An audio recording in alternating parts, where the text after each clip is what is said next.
Vivat cor Jesu per cor Mariae.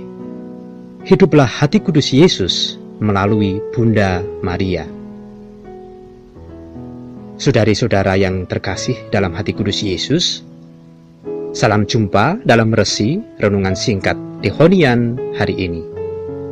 Mari kita persiapkan hati kita untuk mendengarkan sabda Tuhan dalam resi hari ini. Semoga hati kudus Yesus merajai hati kita semua. Amin.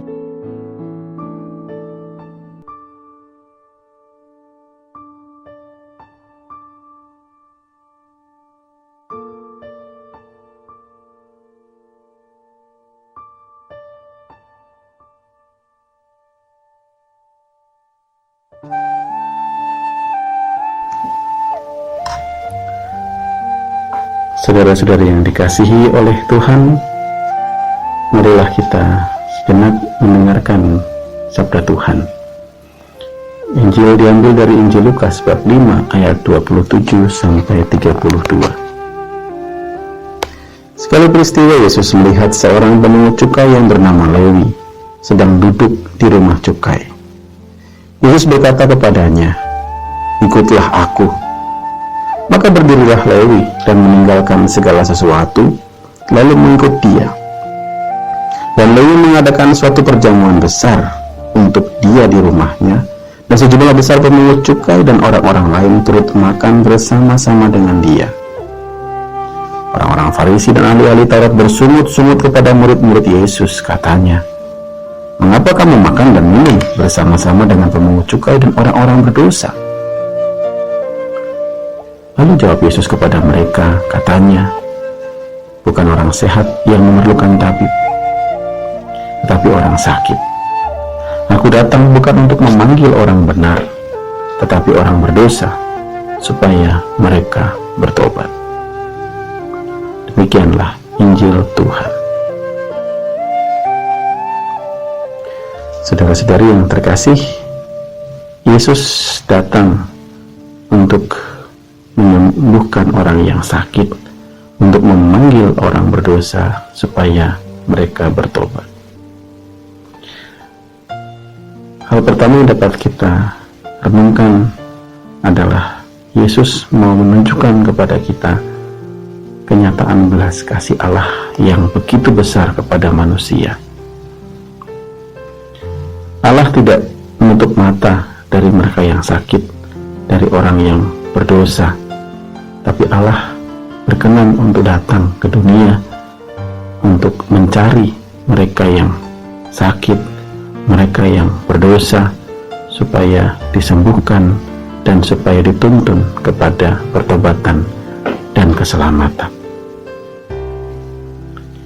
Kita bisa bertanya di sini, orang sakit seperti apa dan orang berdosa seperti apa yang dicari dan ingin diselamatkan oleh Tuhan? Pada dasarnya, kenyataan bahwa kita semua manusia adalah orang berdosa, artinya semua manusia yang tenggelam dalam dosa, kita semua orang yang dicari dan ingin diselamatkan oleh Allah. Tetapi dari sisi manusia, rupanya juga perlu sebuah karakter yang memungkinkan supaya karya Allah ini terwujud. Di sini ada dua tipe orang berdosa, orang sakit.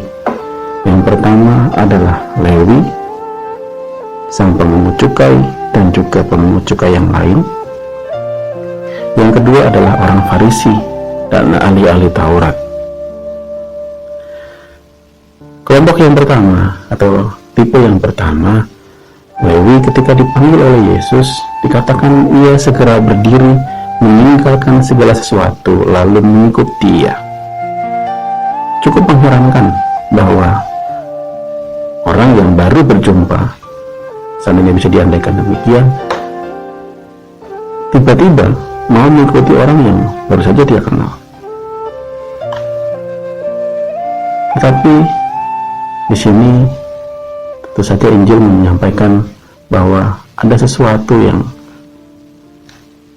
menarik dari Lewi sebagai kualitas dirinya, bahwa mengapa ia bisa tiba-tiba berdiri dan mengikuti Yesus, karena rupanya ia adalah orang yang rindu untuk diselamatkan. Ia adalah orang yang sakit yang rindu untuk disembuhkan. Maka ketika dia melihat Yesus sang tabib yang utama, dan dia percaya bahwa orang ini yang mampu membawa dia pada keselamatan, maka dia tidak pikir panjang, segera ikut Yesus, karena dia tahu dalam Yesus ada kesembuhan dan keselamatan. Sementara ada kelompok kedua, yaitu orang Farisi dan ahli Taurat, yang justru merasa diri benar dan menjadi batu sandungan dengan mengkritik pergaulan Yesus dengan para pemungut cukai. Dalam situasi mereka, menjadi sulit bagi Tuhan untuk bisa masuk ke dalam diri mereka, dalam hidup mereka, dan menuntun mereka kepada pertobatan. Maka meskipun belas kasih Allah begitu besar, Allah merindukan kita untuk menjadi orang-orang yang sakit, orang-orang yang berdosa, yang rindu untuk disembuhkan dan diselamatkan. Bukan orang sakit biasa, tapi orang sakit yang rindu untuk disembuhkan. Seperti ada begitu banyak orang sakit di rumah sakit, di tempat-tempat yang lain, yang tentunya rindu untuk mendapatkan kesembuhan. Kita diajak oleh Yesus, ditanya oleh Yesus, apakah kita orang-orang yang rindu untuk disembuhkan, untuk dipertobatkan. Masa Prapaskah adalah masa pertobatan, dan Tuhan Yesus menanti kita untuk datang kepadanya, untuk menghunjukkan sesal dan tobat kita, dan berjalan menuju Dia di dalam kesatuan dengannya, di dalam keselamatan sebagai orang-orang yang disembuh. Semoga Rahmat Allah selalu menuntun kita dalam masa pertobatan ini, agar kita semakin hari semakin penuh dengan kerinduan akan Allah, dan kita boleh menikmati berkat keselamatan. Tuhan memberkati.